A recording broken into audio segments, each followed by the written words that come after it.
ജനത്തിന്റെ പ്രശ്നങ്ങളും വേദനകളും ബുദ്ധിമുട്ടുകളും കാണാനുള്ള കണ്ണുകളും കേൾക്കാനുള്ള കാതുകളും എപ്പോഴും തുറന്നിരിക്കണമെന്ന് കർദിനാൾ ജോർജ് കൂവക്കാട്.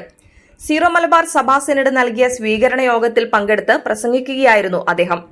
സ്വരമില്ലാത്തവന്റെ സ്വരം ശ്രവിക്കാൻ തയ്യാറാകാതെ, പാർശ്വവൽക്കരിക്കപ്പെട്ടവനെ ചേർത്തുപിടിക്കാൻ മുന്നിട്ടിറങ്ങാതെ, ഒറ്റപ്പെട്ടവന്റെയും ഒറ്റപ്പെടുത്തപ്പെട്ടവന്റെയും സ്വരങ്ങൾ തിരിച്ചറിയാതെ സഭയ്ക്ക് മുന്നോട്ടു പോകാനാകില്ല.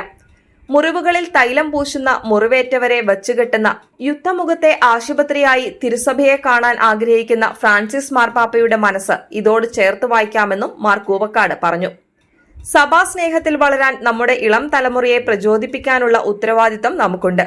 അതിനാൽ സെമിനാരികളിലെ പൗരോഹിത്യ രൂപീകരണം ഏറെ പ്രാധാന്യം അർഹിക്കുന്നുവെന്നും കർദിനാൾ കൂട്ടിച്ചേർത്തു.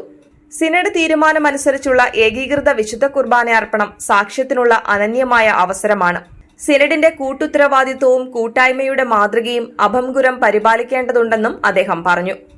രൂപതകൾ തമ്മിലുള്ള സഹകരണം ശക്തമാക്കി വിദ്യാർത്ഥികളുടെ പഠനച്ചിലവിനെ ഉദാരമായി സഹായിച്ചും പഠന ജോലി സാധ്യതകളെ വിപുലമാക്കി കുട്ടികൾക്കും കുടുംബങ്ങൾക്കും സഭയോടുള്ള പ്രതിബദ്ധത വളർത്തണമെന്നും മാർ കൂവക്കാട് അഭിപ്രായപ്പെട്ടു.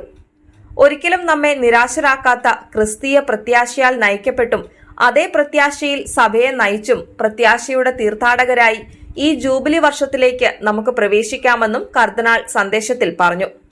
മേജർ ആർച്ച് ബിഷപ്പ് മാർ റാഫേൽ തട്ടിൽ പിതാവിന്റെ ക്ഷണം സ്വീകരിച്ച് സിനഡ് സമ്മേളനത്തോടനുബന്ധിച്ച് സഭാ ആസ്ഥാനത്തെത്തിയ കർദിനാൾ ജോർജ് കൂവക്കാട് പിതാവിനെ curia bishop Mar Sebastian Vaniyapurakkal പിതാവിന്റെ നേതൃത്വത്തിൽ കൂരിയയിൽ സേവനം ചെയ്യുന്ന വൈദികരും സിസ്റ്റേഴ്സും ചേർന്ന് സ്വീകരിച്ചു. പ്രത്യേകമായി ഒരുക്കിയ അനുമോദന സമ്മേളനത്തിൽ മാർ ആൻഡ്രൂസ് താഴത്ത് പിതാവും മാർ കുര്യാക്കോസ് ഭരണികുളങ്ങരയും മാർ ജോയി ആലപ്പാട്ടും മാർ സെബാസ്റ്റ്യൻ എടയന്ത്രത്തും ആശംസകൾ അറിയിച്ച് സംസാരിച്ചു. മേജർ ആർച്ച് ബിഷപ്പ് മാർ റാഫേൽ തട്ടിൽ പിതാവ് അനുഗ്രഹ പ്രഭാഷണം നടത്തുകയും സിനഡിന്റെ ഉപഹാരങ്ങൾ സമ്മാനിക്കുകയും ചെയ്തു.